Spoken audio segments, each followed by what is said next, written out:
નમસ્કાર મિત્રો, મારી યુટ્યુબ ચેનલ ગીતા જ્ઞાનમાં આપનું સ્વાગત છે અને આજે આપણે વાત કરવા જઈ રહ્યા છીએ નવરાત્રિના છઠ્ઠા દિવસે દેવી કાત્યાયનીની કથા અને મહત્વ. તો ચાલો આજના વિડીયોની શરૂઆત ગીતા જ્ઞાનથી કરીએ. દેવી કાત્યાયનીની દંતકથા અને મહત્વ. નવરાત્રિનો છઠ્ઠો દિવસ. નવરાત્રિના વાઇબ્રન્ટ અને આધ્યાત્મિક રૂપે ભરેલા તહેવારોમાં દરેક દિવસ દૈવી દેવી દુર્ગાના એક અલગ અભિવ્યક્તિની ઉજવણી છે. ષષ્ઠી તરીકે ઓળખાતા છઠ્ઠા દિવસે મા કાત્યાયની તરીકે ઓળખાતી દેવી દુર્ગાના શક્તિશાળી અને ઉગ્ર સ્વરૂપ તરફ ધ્યાન કેન્દ્રિત થાય છે. કાત્યાયનીનો જન્મ. મા કાત્યાયનીની વાર્તા હિન્દુ પૌરાણિક કથાઓમાં ઊંડે ઊંડે જડેલી છે અને તે દેવતાઓની સામૂહિક શક્તિ અને ક્રોધનું પ્રમાણપત્ર છે. વામન પુરાણ અનુસાર, દેવતાઓ રાક્ષસ રાજા મહિષાસુર દ્વારા કરવામાં આવેલા અત્યાચારોથી ગુસ્સે થયા હતા, જેઓ અપાર શક્તિ મેળવવામાં સફળ થયા હતા અને બ્રહ્માંડમાં આતંક મચાવી રહ્યા હતા.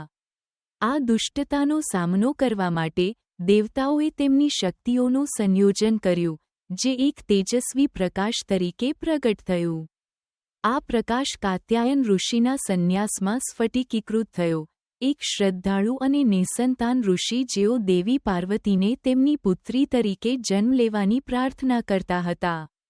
ઋષિની ભક્તિથી ખુશ થઈને દેવી પાર્વતીએ તેમની પુત્રી તરીકે અવતાર લીધો અને તેનું નામ કાત્યાયની રાખવામાં આવ્યું, જેનો અર્થ થાય છે કાત્યાયનની પુત્રી. યોદ્ધા દેવી. કાત્યાયનીને ઘણીવાર ઉગ્ર યોદ્ધા દેવી તરીકે દર્શાવવામાં આવે છે, જે સિંહ પર સવારી કરે છે અને દેવતાઓ દ્વારા તેણીને આપવામાં આવેલા વિવિધ શસ્ત્રોથી સજ્જ છે. શિવે તેણીને પોતાનું ત્રિશૂળ, વિષ્ણુએ તેનું સુદર્શન ચક્ર, વરુણે શંખ, વાયુને ધનુષ્ય, સૂર્યએ તીરોથી ભરેલો કંપ, ઇન્દ્રએ વજ્ર અને અન્ય દેવતાઓએ તેને વધારાના શસ્ત્રો આપ્યા. આ પ્રચંડ શસ્ત્રાગાર દુષ્ટ શક્તિઓને જીતનાર અને ન્યાયી લોકોના રક્ષક તરીકેની તેણીની ભૂમિકાનું પ્રતીક છે.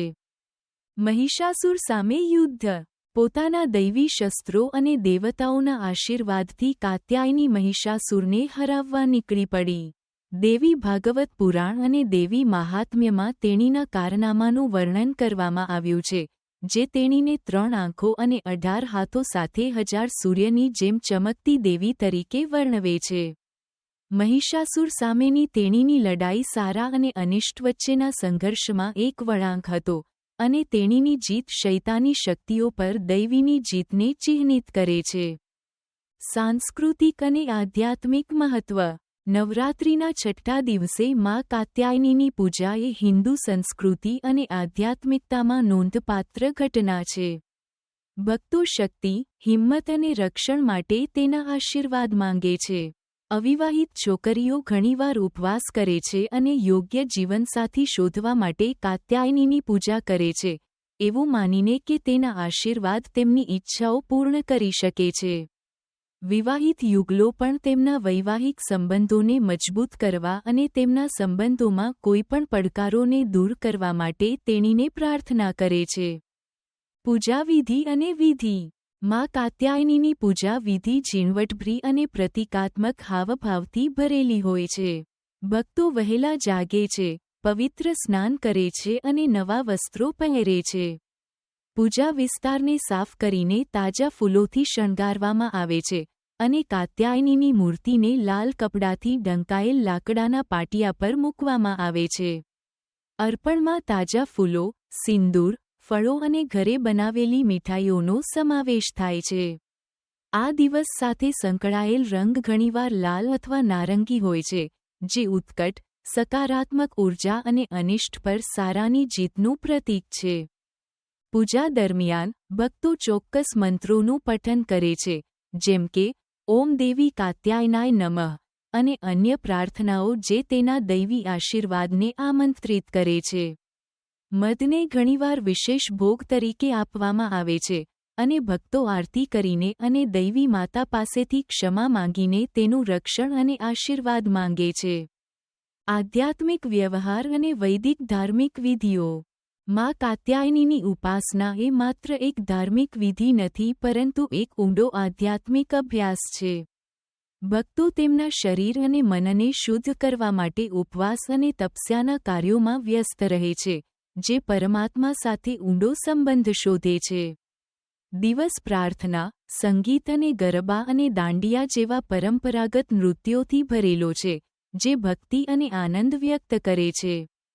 યોગ અને તંત્ર જેવી હિન્દુ પરંપરાઓમાં કાત્યાયની છઠ્ઠા આજના ચક્ર અથવા ત્રીજી આંખ ચક્ર સાથે સંકળાયેલી છે, જે આધ્યાત્મિક સૂઝ અને આંતરિક શક્તિ આપવામાં તેની ભૂમિકાનું પ્રતીક છે.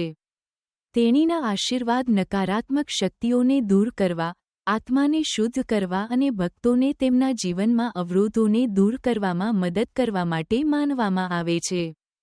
નિષ્કર્ષ: માં કાત્યાયનીની વાર્તા દૈવી હસ્તક્ષેપ, સ્ત્રી શક્તિ અને સારા અને અનિષ્ટ વચ્ચેના શાશ્વત સંઘર્ષની શક્તિશાળી કથા છે.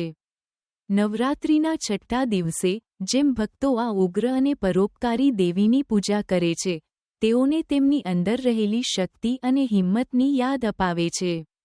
તેણીની ઉપાસના દ્વારા, તેઓ માત્ર રક્ષણ અને આશીર્વાદ જ નહીં પરંતુ બ્રહ્માંડમાં ફેલાયેલી દૈવી સ્ત્રીની ઊર્જા સાથે ઊંડો જોડાણ પણ શોધે છે.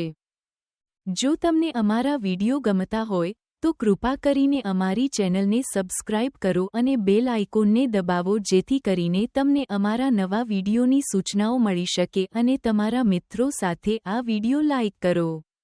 અને આ વિડિયો એક વ્યક્તિને મોકલો, જેથી અમારા ભગવાનના આશીર્વાદ તમારી અને તમારા પરિવાર પર કાયમ રહે.